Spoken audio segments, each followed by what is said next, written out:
I thought that today, because we agreed last night that you would try to watch Hyenas, the Djibril Diop Mambeti film. I thought that it would be like a good moment to just talk about issues around, specifically around African cinema. Yesterday we discussed slavery a little bit. So I didn't want to go back to like the origins of colonialism and all that, but just say that this was a really important event in when European powers met in 1884 and 85 and sort of divided Africa, their control over Africa in control over resources, drawing borders, regardless of the reality of the African continent, regardless of how where the tribes. I'm so sorry we started. It's okay. No, it's okay. Regardless of where the tribes were living, where they were hunting, where they were doing trade, the borders were drawn according to natural resources and the interests, technically, it's just your water, and technically the interests of, fancy, the interests of European powers. And so, because I mentioned this because when decolonization happens, somehow the borders of this drawn by this conference will be the reference for what will emerge as the countries. I just wanted to give you, list a few of the African countries and the dates of when they became independent, so you just have a sense of basically an aggregation around 1960, just a few in the 50s, and the Portuguese colonies in the 70s, from 73, 75, yeah. Yeah, the Portuguese were mean. Okay, so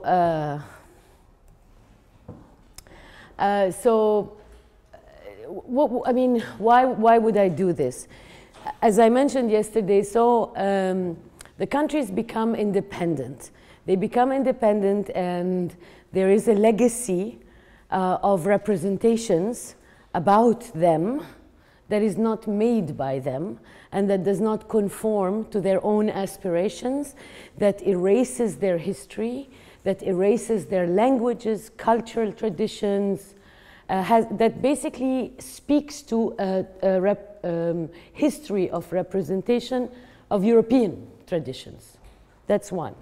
So the necessity to produce representations on their own terms by themselves is completely imminent. It is very, very present, very urgent. One. Two, as I mentioned, illiteracy. Cinema was a very important tool to communicate to a people, to create a sense of peoplehood, to explain to people who are culturally different, who speak different languages, that, you know, this territory called Nigeria or this territory called Cameroon has these specific qualities, and they all belong to the same construct, and they all are citizens of the state, not subjects of the king or members of a tribe, that they are citizens of a state. And a lot of films are made on these terms, and filmmakers were sent to people aspiring to be filmmakers, went to study in different places, in France, in the UK, in Italy, and in the Soviet Union. And within a few years they come back and they start producing films. The independence, you know, we covered this a bit also yesterday, the heroes of independence, the political movements that become the official parties governing these republics, most republics, very quickly become autocratic. Very quickly, the hero of the independence, the president, is either assassinated or becomes a dictator. And so tolerance for dissent tolerance for difference of opinion, tolerance for freedom of expression shrinks slowly but surely. Somebody like Djibril Diop Mambéty, he is not the first generation of filmmakers. The first filmmakers in Senegal were Paulin Vieira, who studied in France and came back and started making films about basically kind of when you see him filming Dakar, the capital, and taking those films and showing them in the countryside. For a lot of people watching those films, it's the first time they see the capital. And they're able to identify, oh wow, this is, you know, this is our country, this is our capital. There's people living in modern buildings, riding cars. This is our industry, this is our agriculture, and so on and so forth. Then the second filmmaker kind of close to the age of Paulin Vieira was Ousmane Sembène. Ousmane Sembène, this name might come up again and again because he is considered one of the first most awarded, most well-known African filmmakers. He was also a novelist. He was in France. I think he was, yeah. He was in France, he was writing novels in France, and then decided to go to, he was a member of the Communist Party, got a scholarship to study film in Moscow, but he didn't go to the film school. He went to the university, a university built in Moscow specifically for third world students, called the Patrice Lumumba University. And he was there for 2 years. He worked with very important, very famous Soviet filmmakers and came back to Senegal and made films. And really, he was, when you look at documentaries about African cinema or read books about African cinema, Ousmane Sembène is like the father. So, and then comes Djibril Diop Mambéty. The first generation, the people who were, they were not the pioneers, but they were like the builders. And like every generation of builders, they have very serious blind spots. Their concern was mostly with building a vocabulary of representation and a narrative within their countries and talking to the West. And it's the impulse of the first impulse of decolonization is telling the West. Yesterday I realized that I'm probably the most politically incorrect film person. I mean, I keep saying curse words. I was going to say fuck you, but I'm sorry. But I mean, telling the West, it's normal here, okay. Okay. So looking at the West and telling the West, this is who we are, you no longer determine who we are. The second generation, as things become more complicated within the countries, they are less and less concerned with the West or with whatever the legacy of decolonization. I mean, it's still something that they're fully aware of, especially when they go to Paris. They know without the shadow of a doubt that they are a black man walking on the streets of Paris, that they are a black man trying to get a ticket to go into the metro, or that they are a black man trying to go into the cinema. But at home, they begin to see things in a critical eye. Because from 1961 to say 1971, or even 1981, 20 years of independence has created a new class, a middle class or an elite, an economic elite that does not seem to have the same concerns for justice and equality as the promises of independence did. So these people with some economic power want to increase their economic power and want to increase their political power. And if the guy on top, the president, you know, if they give him their support, then he will let them aggregate more and more wealth and aggregate more and more power. If he's throwing people in jail, they'll turn the eye and say, okay, at least, you know, we're getting what we want. And so there's also another class, which is the class of public servants, young men and women who very proudly joined the state, the public institutions of the state, to serve, to build and serve other citizens, to take their country into progress. All these fantastic promises of creating their own country and being proud of what they've done, of distributing wealth, of creating well-being.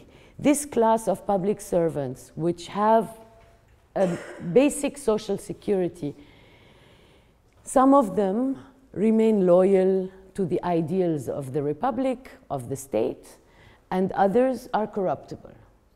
And the reason I'm mentioning this, these two social classes, is because you will find them often staged in films, in African films that are made in the 70s and the 80s.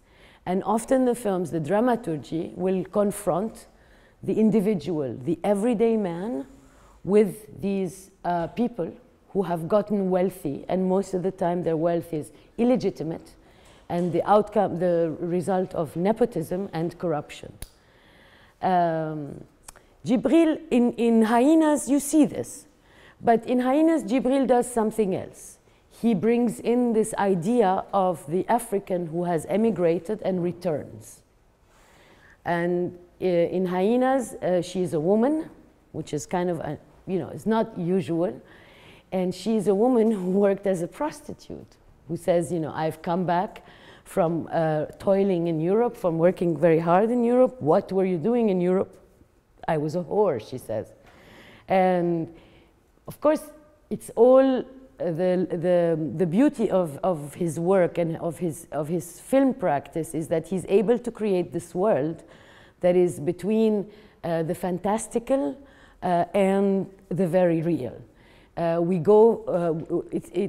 metaphors are like rooms, we go in and out of them. And the line between the allegory and reality is very thin. It's very similar to the way to West African storytelling.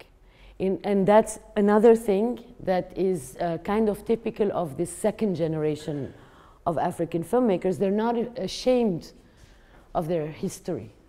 They're not ashamed of their cultural tradition. They carry them with pride, and they want to create a continuity between the oral culture of storytelling and film. They find that it's a natural jump. I'm not sure when, but at some point the BFI wanted, the BFI wanted to celebrate 100 years of filmmaking, and what they did was they commissioned different filmmakers to do interviews with other filmmakers who were considered masters. So Jean-Pierre Bekolo, a Cameroonian, very well-known Cameroonian filmmaker, was asked to interview Djibril Diop Mambéty on what is cinema. And it's like a 10-11 minute thing that is called La Grammaire de ma grand-mère, or My Grandma's Grammar. And I'm gonna, see, I'm very serious today, I got clips. It's from YouTube, so it's pretty bad. So basically, this was during the shooting of Hyenas. And they're in the bar at night.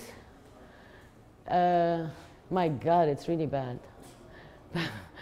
And Djibril is drinking. But he says beautiful words.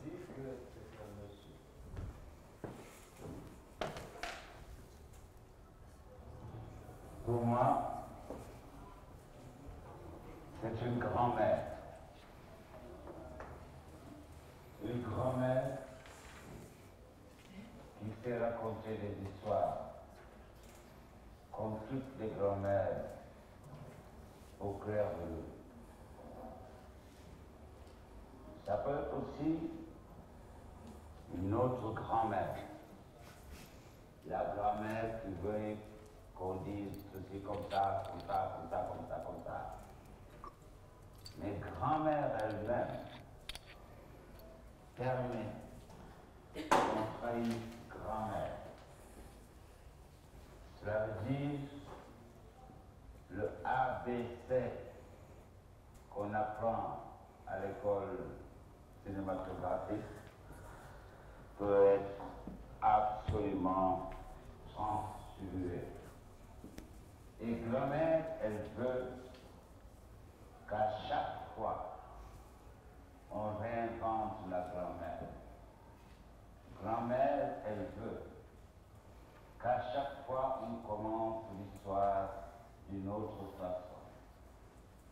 Comme cette fois-ci, il était une fois, qu'il soit possible de dire demain il sera une fois.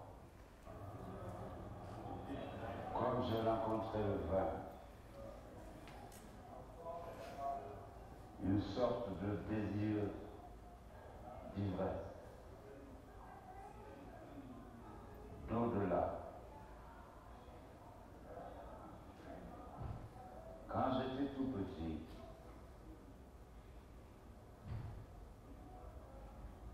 quand je fermais les yeux, je voyais des ombres, je voyais des images, une qui va par là, une autre qui va par là. Je dis, mais les choses existent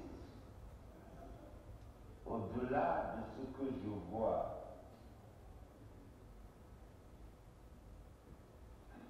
Alors, quand j'ouvre les yeux, j'ai vu que j'ai vu une histoire.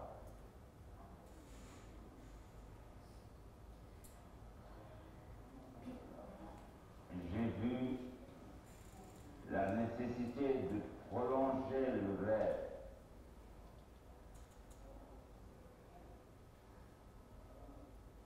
Et comme en ces temps-là, nous voyons beaucoup de western dans nos cinémas de quartier. Par exemple, Haïnoun de Fred Zinman avec Gail Cooper et Grace Kelly n'a pas de secret pour moi depuis l'âge de 15 ans, plan après plan. Je referme les yeux, je dis mais pourquoi pas Gail Cooper ne serait-il pas un des miens à côté? Pourquoi le train ne sifflerait-il pas juste à côté de chez moi? Après, avec mes deux amis, je suis devenu cinéaste. Je découpais des chevaux, des cavaliers. Je leur mettais quelque chose pour les mouvoir. Je mettais devant un tissu blanc, une bougie, mes spectateurs en face, et puis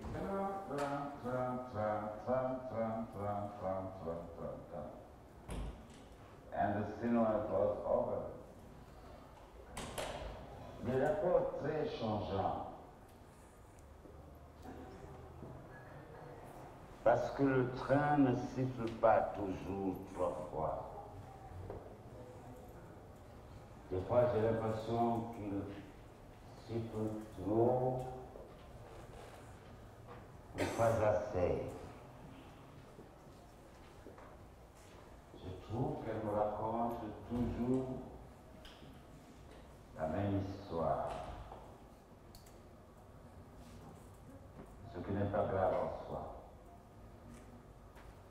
fois, elle est paresseuse, elle me la raconte de la même manière. Et quand je me fâche, je dis, grand-mère, voyons. Elle me dit, va parler avec grand-mère.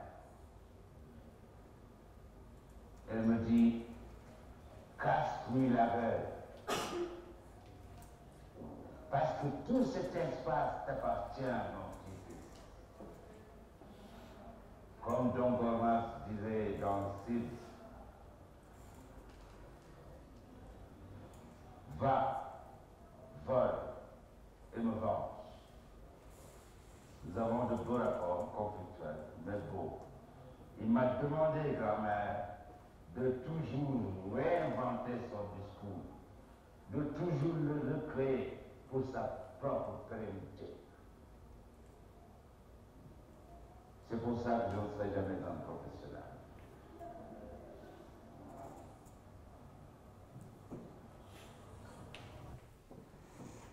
As African filmmakers begin to make their own films and on their own terms and go to international film festivals, the place that is made for them is the place for African cinema.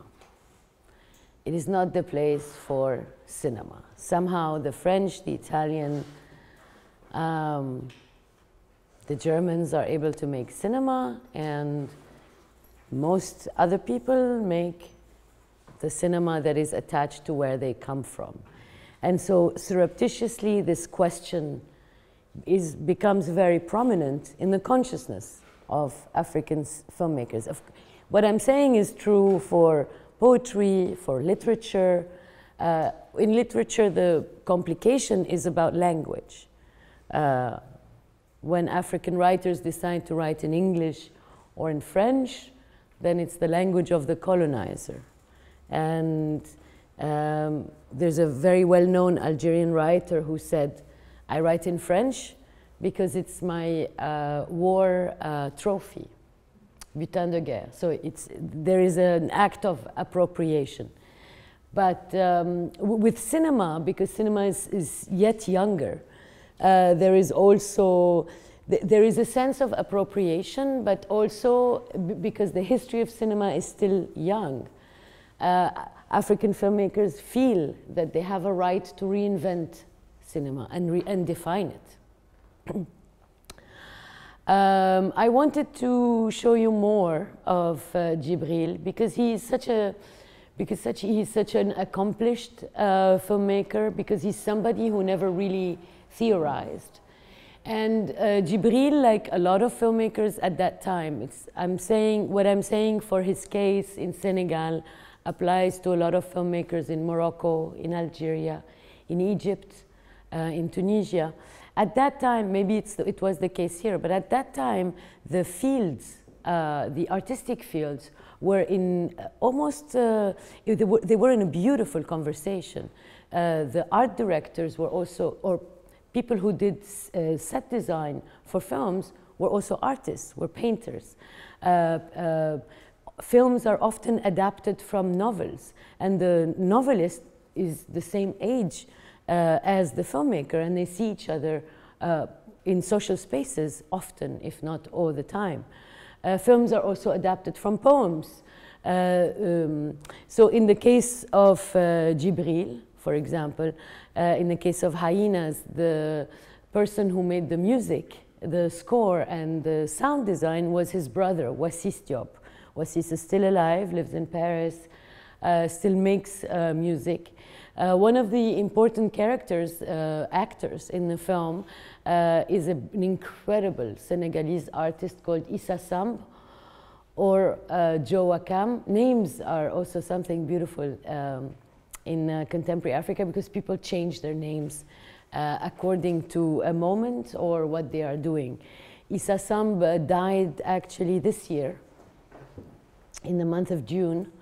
And I think Issa Samb was, you know, doing Joseph Beuys way before Joseph Beuys even knew what he was doing.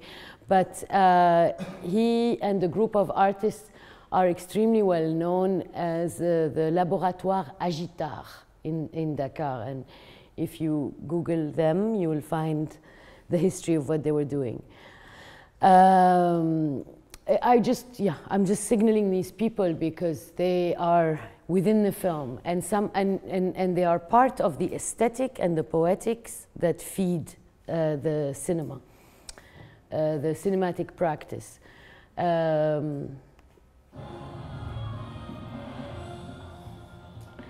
Sorry about this. Okay.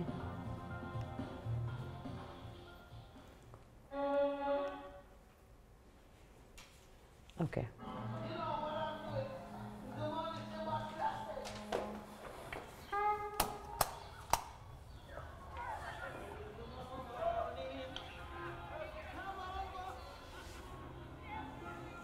This is like a very useful documentary that was made on TV that I thought would give you a sense of Djibril's world.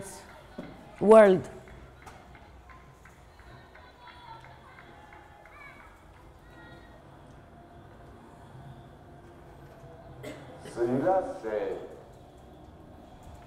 Yadiko. C'est notre Robin des Bois. Il est écrit en bas. Il a rêvé d'une Afrique libre et grande, où celui qui a faim ne sera pas piétiné.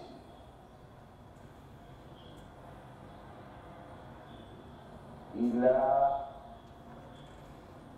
mené la vie difficile aux colons et à leurs valets locaux.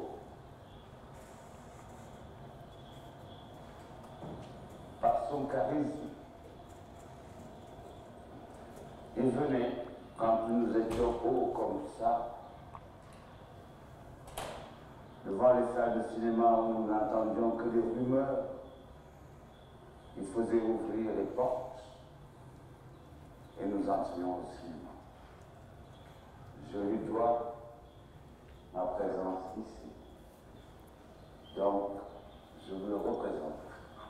Voici Yadiko.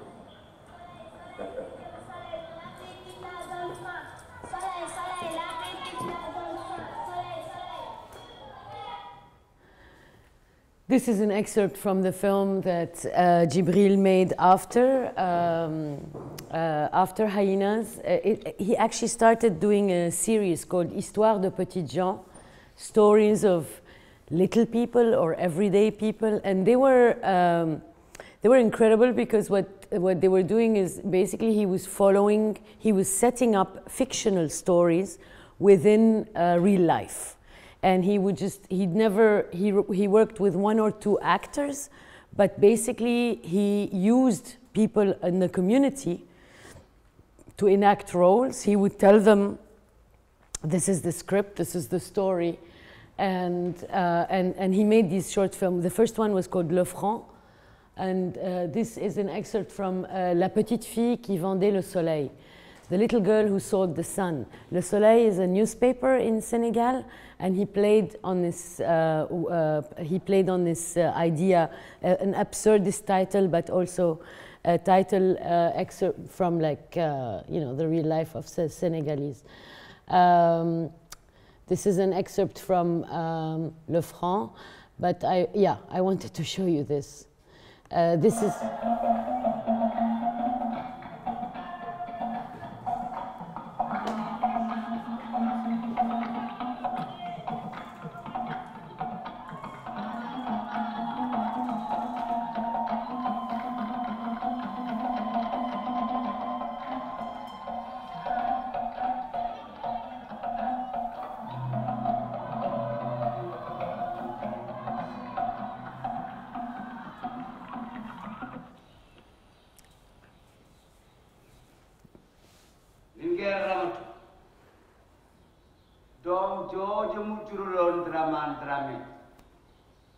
ba ñu nekkee ndaw at la dundal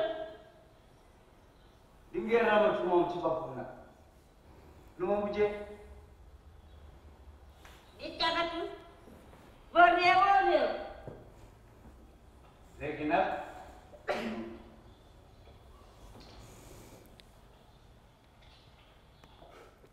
This is from Hyenas, of course, you've seen it. But I just love the setups. I mean, there are so many levels in which he's aesthetic registers and metaphoric levels in which he's playing. The setting is completely sordid, and yet it looks, it hints at the way villages look in the Senegalese countryside. The women are dressed like trophies, like museum pieces. So they are unreal, and they perform important ritualistic roles. The woman herself looks completely surreal, but she is flesh and bone. The drama of the Senegalese who went to Europe, got rich, and came back. And of course, the Japanese woman is just the most fantastical element in the whole setup. And you know, at the time, in the 1970s, Japan was rising as a major economic power looking for markets, as is China today in Egypt. So I thought that, you know, it's important to, in the contextualization and in talking about important stations in African cinema, Djibril's cinema was considered a departure from his predecessors. As I was saying, the first generation with Ousmane Sembène and many other filmmakers, Mustafa Diop from Nigeria, and many others. What happened is that they were builders, they were conscious of the role of cinema in decolonization. And this happened in the 1960s with this wave of decolonizations. There was a consciousness of being African. There was a seminal text written in the 1920s by a poet from the Antilles, from the Caribbean, called Aimé Césaire, and the text is called Négritude. I have, in the reader that I gave you, there are important passages about Négritude. And Négritude, it's really hard to talk about it in to gloss over it, but imagine a text that basically restores humanity and subjectivity to people people who are black, who have a black skin. Because everything until then in European culture had demonized, dehumanized, demeaned, negated anything attached to black skin. Négritude is a cry of pride. I mean, it's basically the precursor to what you probably know, Black is Beautiful, to the cry of the Black Panthers, Black is Beautiful. With Black is Beautiful, with Black Panthers, there is a political consciousness of the African continent as a continent. And now it is in charge of itself, of its destiny. It is in charge of its natural resources. It will rewrite its own history, recover its poetry, its culture, recover from the wounds of colonization. And so what happens is there is this pan-African consciousness, people all over Africa banding together to make a stand, and a lot of pan-African festivals. The most important one happened in Algeria. I mean, there was one that happened in 1966 in Senegal. It was complicated because the French had something to do with it. There was one that happened in Nigeria in 1977. It also had its issues and its complications. The most spectacular one happened in Algeria in 1969, and it's called Festival Panafricain, but they call it PANAF for short. Actually, I don't know if anything happened with Yugoslavia at that time. There might be a connection because Algeria and Yugoslavia had such a close collaboration. I have excerpts. I want to just give you a sense of this, the craziness of the Pan-African Film Festival. A French filmmaker called William Klein, French like to say Klein, made the documentary, filmed it. It's a 2 DVD thing. It's expensive, but if you can like pirate it or hack it or whatever, it's really worth watching. It's incredible. It's an incredible document. I have an excerpt, but before that, so the filmmakers get together, the African filmmakers, the Asian filmmakers. It's somehow the legacy of the non-alignment with the Pan-Africanism, and decide to create something called third cinema. And here I have a small reportage about it. Jump to here, Senegal, in West Africa in the 70s, however, and a whole new world of radical movie making opens up.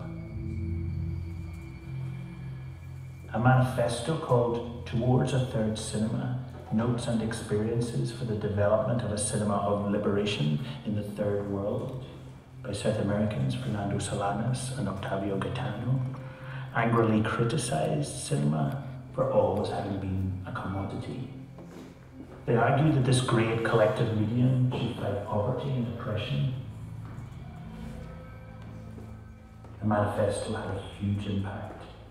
This is a cinema in Burkina Faso, one of the poorest countries in the world, but painted on it is a cinema can be the heart of the community, and cinema is a dream. The manifesto said that there are 3 types of film.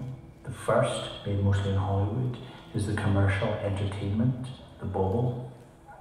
The second type of cinema is the modernist art movie genre made by individual directors like Godard, Antonioni, Bergman and Fellini. Third cinema, opposed to both industrial and autobiographical art cinema, is political, about post-colonial identity, and made in the non-Western world after 1969. These ideals were the rocket fuel of 70s cinema here in Africa, in South America, and in the Middle East.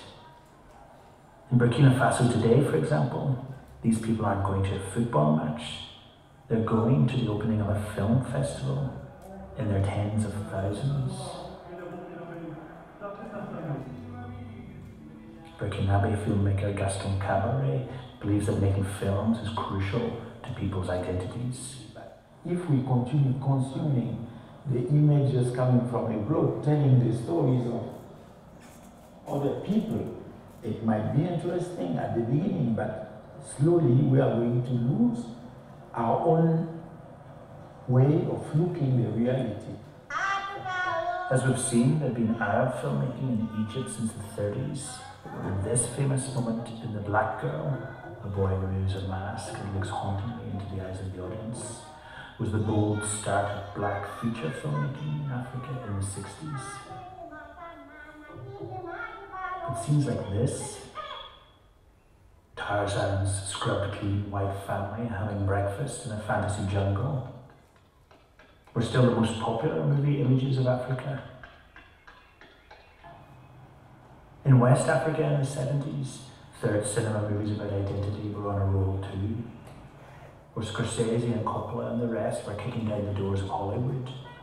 In this city, Dakar, tens of thousands of miles away from the pool parties and Oscar ceremonies of Los Angeles, film was buzzing and cameras were on the streets. Ousmane Sambene was still leading the way. His follow-up to The Black Girl, Hala, was funny and rude. It was about the move from colonial to post-colonial identity. It starts here, the Chamber of Commerce in Dakar. It's the end of colonial rule. Senegalese triumphantly kick out the symbols of the French state, including jackboots and a gendarme cap. They look forlorn, their time has gone. But in the very next scene, the new businessmen are aping their colonizers. Some men mocks their new trophy briefcases.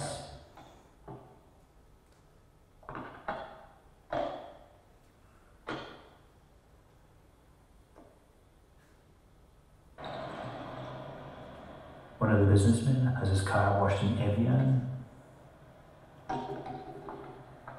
Somebody's tart way of showing the decadence of the new regime. Somben was against religion and wanted Africa to undergo a radical enlightenment. This is his house, Kale Chedo, means home of the unbeliever. From the front, on the left of this image, you can see that it's just meters away from a mosque. Somben planted his tripod on the soil of Senegal and created a new radical type of African cinema, third cinema.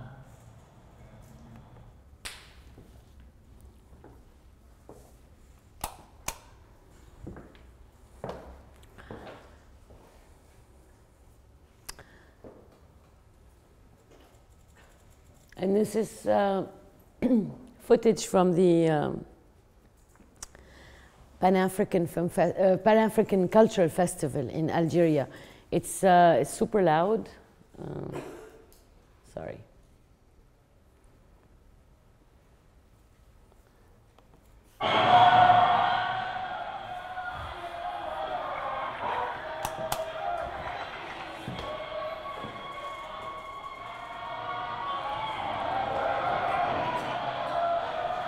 I just wanted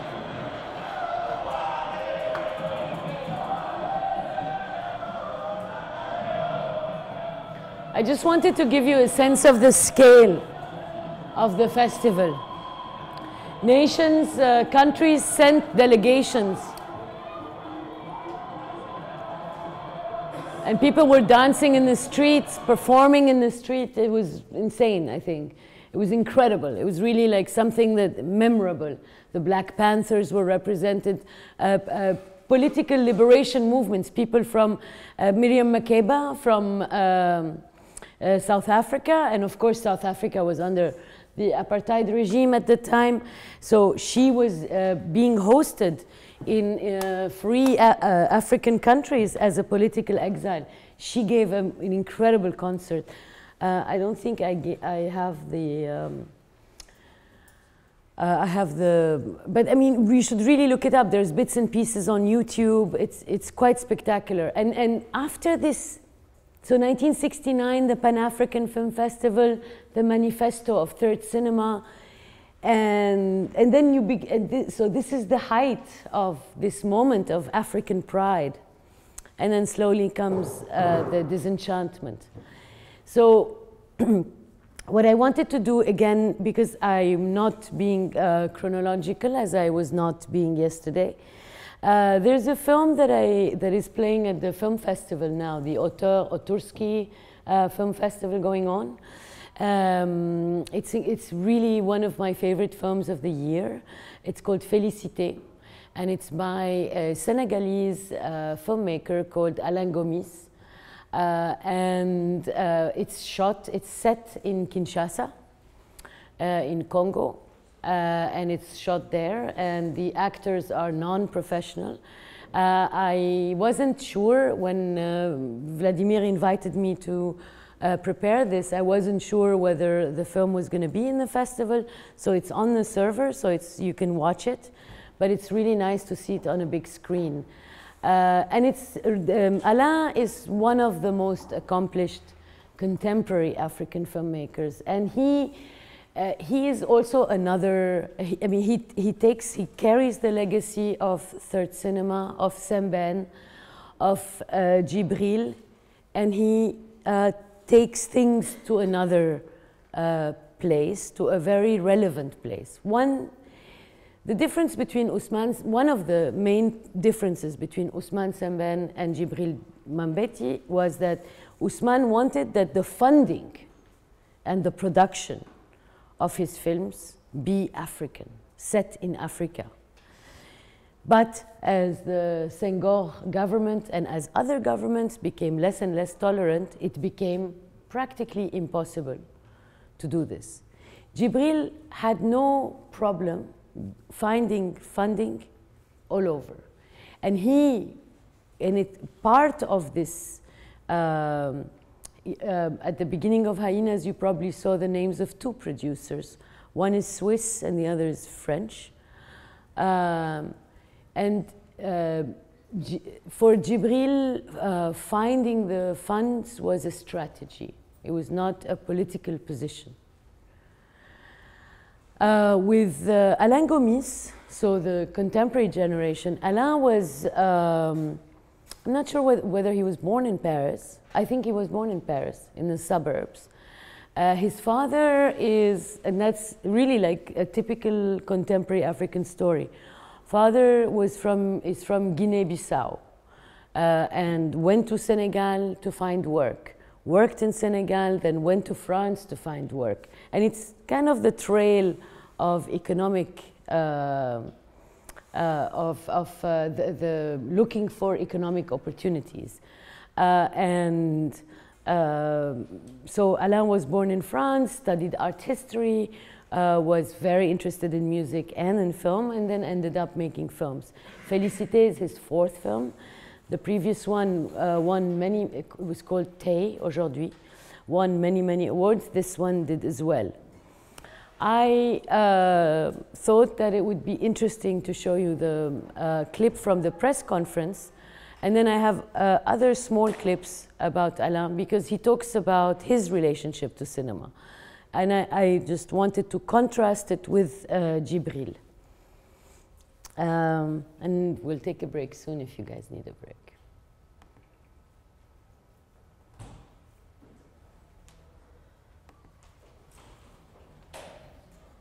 It was important for me, on the one hand, to look at everyday life, but I want to look at the invisible part of what happens in our everyday life, because even every single day, as a matter of fact, we experience. Sorry, maybe I should tell you a bit. So, Félicité is the story of a woman who is a single mother, whose son has an accident, lives in Kinshasa, working class mother. Her son has an accident and is taken to the hospital. She is a singer, she sings in a bar, in a band at night. And so she gets somebody calls her and says, your son is injured in the hospital. She runs to the hospital and she finds her son lying in the, just left. And the nurse tells her, and the doctor tells her, he needs to have surgery. Otherwise we'll have to cut off his leg. And and the surgery will cost X amount. And if you, and I won't operate on him until you give me all the money. And so she basically has 3 or 4 days to scramble to borrow money to save her son. And she's just an average working class woman, single mother, who's had a string of bad relationships, who suffers from patriarchy. And then she meets a guy who loves her, or who looks like he might love her. And she has a lot of resistance to opening her heart to him and to allowing him to become part of her life. And at some point, he cheats on her. And then, but they find each other again. It's a beautiful story. It's a story that could happen anywhere and any place. It's a beautiful story about love when you're middle-aged, about love when your heart's been broken many times, and the guards you put inside yourself to not fall again or be heartbroken again. Throughout the film, though, so it's a film that has a lot of close-ups. It's a film about people's repressed emotions. And it's also, throughout the film, Alain, there are sequences of a Kinshasa orchestra performing the music of Arvo Pärt. I think he's an Estonian composer, contemporary composer. And the Kinshasa orchestra is a fantastic orchestra that basically they did not have money to buy fancy violins and cellos, etc. They made them.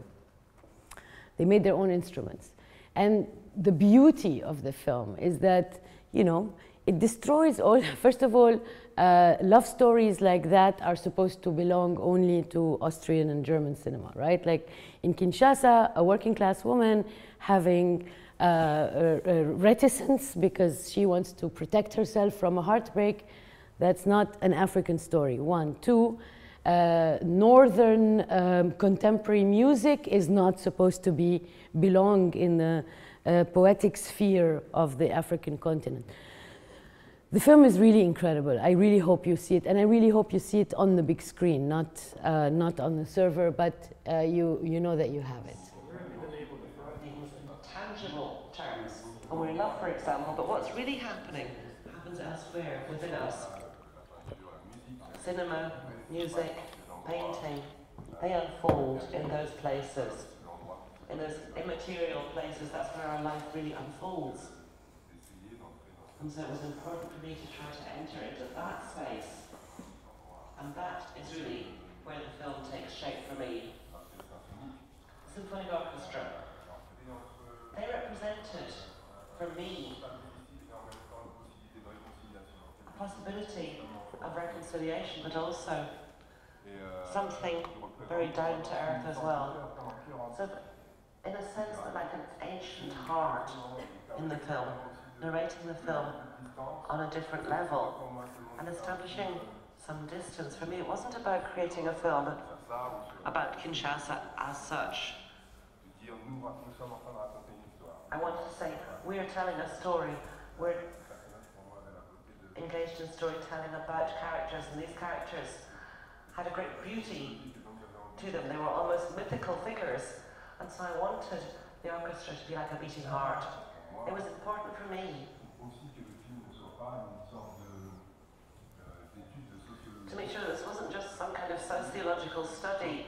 I wanted to say this is a story, this is a narrative, these are fictitious characters. And they're you, they're me, they're everybody. And that was the point of having the orchestra for me. That was exactly what I wanted to do. I wanted to create a sense of detachment, to bring you back to yourself. And the work for me also entails meaning that you don't get sucked entirely into a film. You move into it, you move out of the narrative, you get drawn back to yourself. Make your version without the orchestra if you like, but I think this was the version that I wanted to have. That was the director's cut. I like to watch films.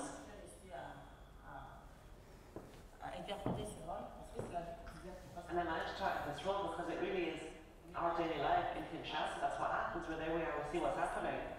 And it's easy to act what you see right in front of you. You see somebody who said, I see, oh, he was ill and she died or whatever.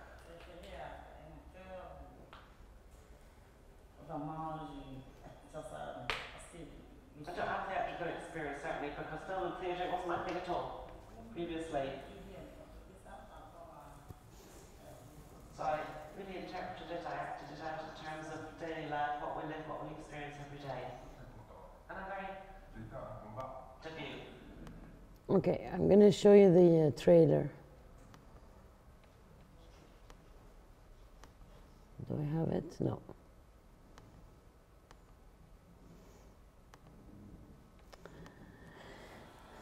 This is from, I just like what he says in the beginning. Paris, my mother. Sorry. My name is Alain. I was born in the suburbs of Paris. My mother is French, my father is Senegalese. But the first time I met cinema, really, it was, I was in school and they bring us, I was living in the neighborhood, I don't know, here I think you... Like the project? Yeah, you call it project, even if it's different from here, but I mean, it's like public housing with people coming, most of all, from Africa, North Africa, and also Mali, Senegal, Algeria, all this stuff. And for us, cinema was just like, it was not for us, it was just like another world. Pour nous tous, c'était très difficile de se dire que ce serait un jour possible de faire du cinéma. So for us, it was very difficult to say one day that we could actually make films. We felt that cinema and films was not really for us. So one day I remember with the school, we've been to see a film, a Japanese film, named, in English, the title is I Was Born But. It's a film of Ozu, who is a great director. And it's just a film about kids, two kids in Tokyo that change of, they move with their family. And what was really surprising for me was to see how much these kids was just like me. This guy was good because he was able to touch me deeply, even if he was telling a story really different from the world I came. And for me, this is my relationship with cinema. I try to touch things that we all have in common. And this is the start for me when you try to write a story.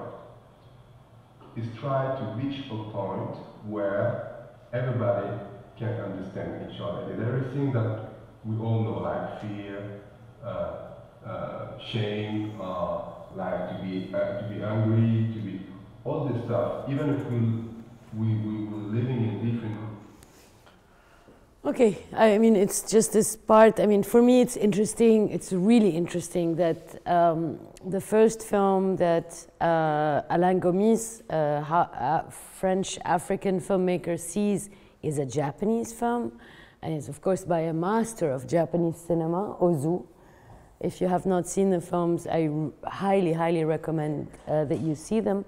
There's another film that's in the server that I would have liked you to see that we will probably discuss tomorrow, and it's Chronicle of a Disappearance by Elia Suleiman, Palestinian filmmaker.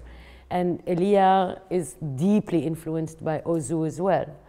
And I think this is, the reason I put this clip forward is precisely to show you the way in which the universal virtues of cinema can inform the way the universal and the local intermingle, inform each other in film. Alain is my age, and maybe a year younger, I don't know. But basically, I kind of have the same. I come from a privileged family in Beirut, and I remember my parents used to take me to the cinema, but I remember the first time I felt this electric shock of watching a film, and that feeling, that immediate feeling, the feeling that followed immediately the electric shock, the complete fascination, this realization that I will never in my life be able to have anything to do with cinema, simply because it was not, as Alain says, it was not for us, it was, for other people. And so, if you remember, I mean, there's a method to my madness. There's a logic to these clips. Djibril discovers cinema because this beautiful man who was an agitateur and an anti-colonial fighter is able to push open the door and allow him as a child to enter the forbidden space of cinema. It was not a place for him. And 30 years later, Alain Gomis is able to enter the cinema, but the cultural capital, the construct of cinema is supposedly forbidden to him. Of course, in both cases, the filmmakers decide that this is going to be their destiny, and they appropriate, and they become masterful in this art.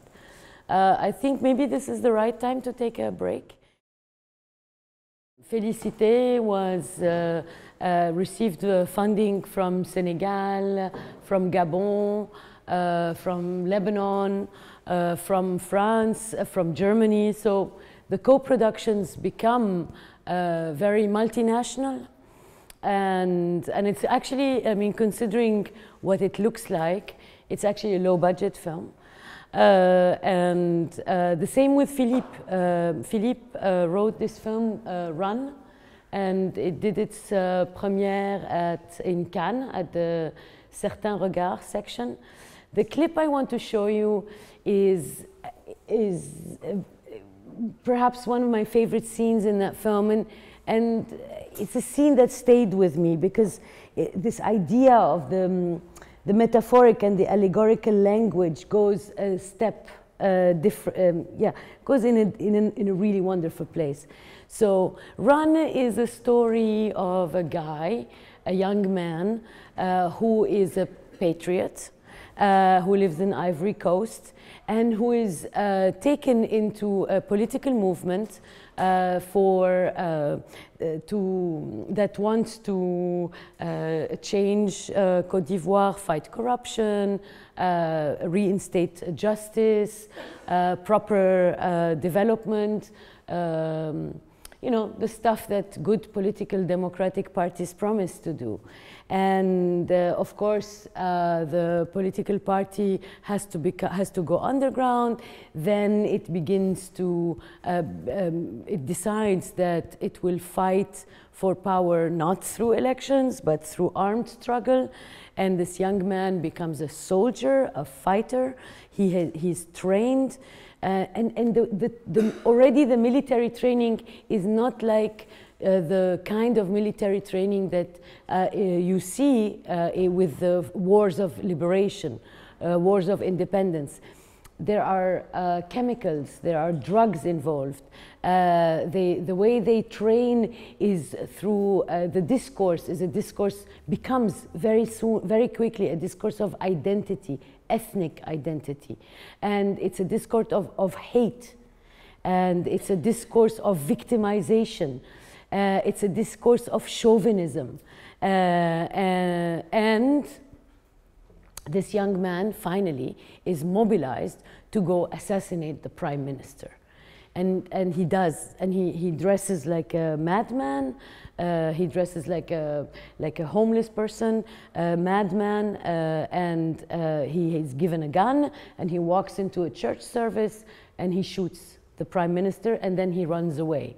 And then he has to hide. The film kind of retraces his biography. So the film starts with the assassination, and we go back to his childhood. And in his childhood, there's this, at some point, he leaves his village, and he wants to go to the capital, Abidjan, to find work.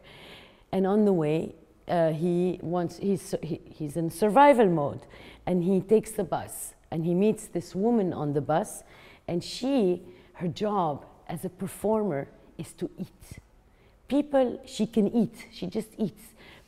She basically goes from village to village. People put money in front of her and buckets of food, and her performance is to eat. And what's wild about this spectacle is that they are hungry, and they put money to watch her eat, to eat like a monster. And so this is...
Les étrangers sont en train de prendre notre pays.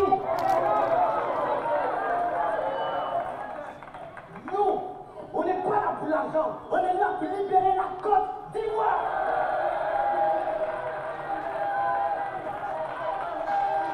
L'Ivoirité, ça ne ment pas.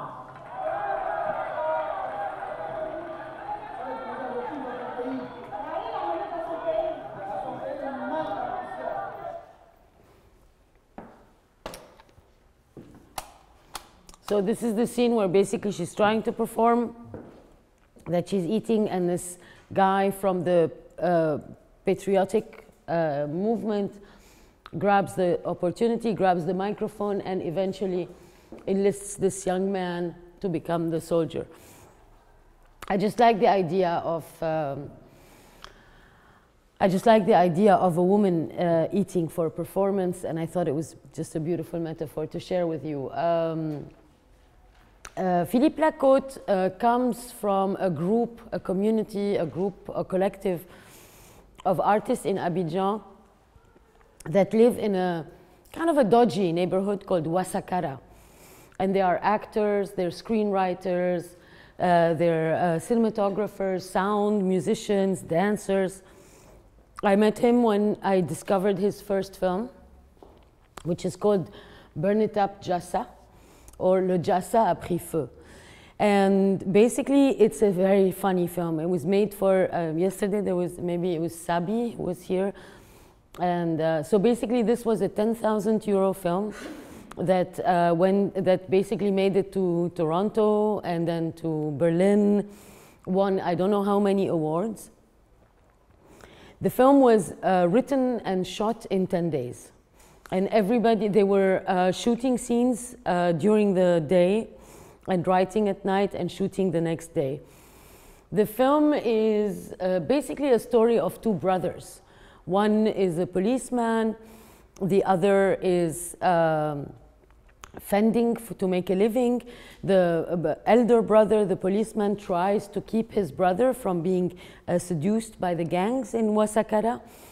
And they have a sister who begins to work as a prostitute because she's fired from her job and she just needs to pay the bills. So she does it in secret from her older brother, who's the policeman, and then then her younger brother discovers, and he kills one of her customers, and then the brother, basically chasing the criminal, ends up killing his own brother. So there's like this Shakespearean dimension. But the film is a bit like the series of Djibril Diop Mambati. There's no set. It's almost like a documentary film. They basically scripted this thin script in the middle of the neighborhood because they wanted to capture the incredible energy of the neighborhood. And the story is told by a guy, and he's like the strongest character in the neighborhood. And he has the aura of a Zen master, and what he does is he practices something called Nushi. Nushi is a strange, it's not a strange, it's a local language, it's a local dialect made of French, German, French, English, and the various African dialects.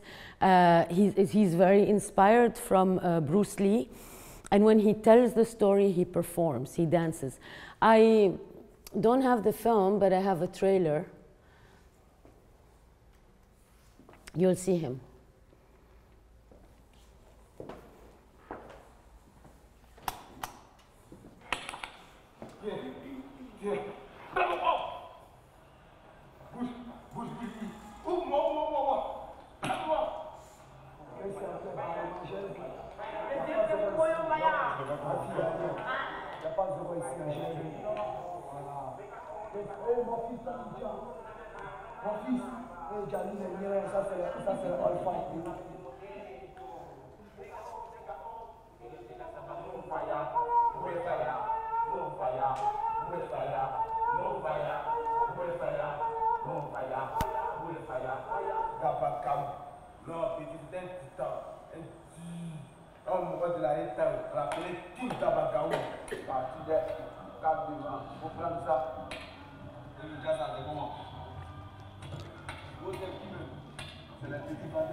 Mon petit était rouge.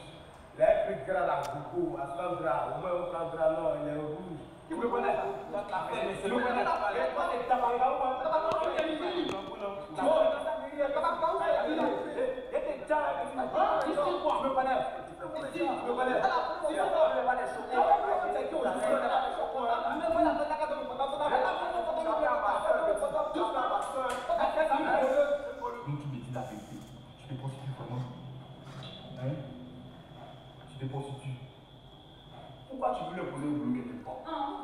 Elle te dit qu'elle n'aime pas ce boulot, il y a quoi? Mais c'est moi qui paye. C'est moi qui paye, c'est moi qui paye. Tu nous dis ça tout le temps. Hein? Change un peu les CD là. Au moment où tu as sacrifié pour que toi tu sois policier aujourd'hui. Hein? Nous a dépolarisé. Je suis ton grand frère. Donc tu contrôles ton affaire.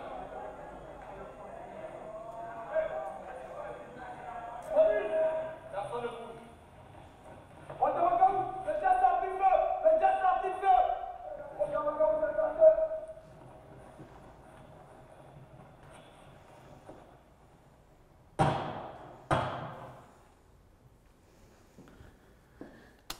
Sorry.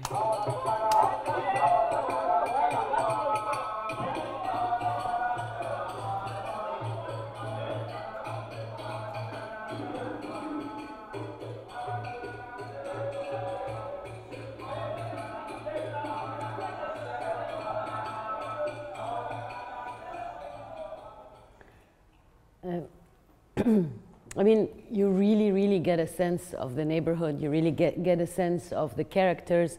They fabricate their own alcohol. They have their own economy. And the guy who tells the story, you saw how he moves. He keeps I mean, that's how the story makes sense, is that they keep cutting to him and he's dancing and telling the story under this big bridge. Yeah, so this is where I thought I would end, and I'm eager to hear from you.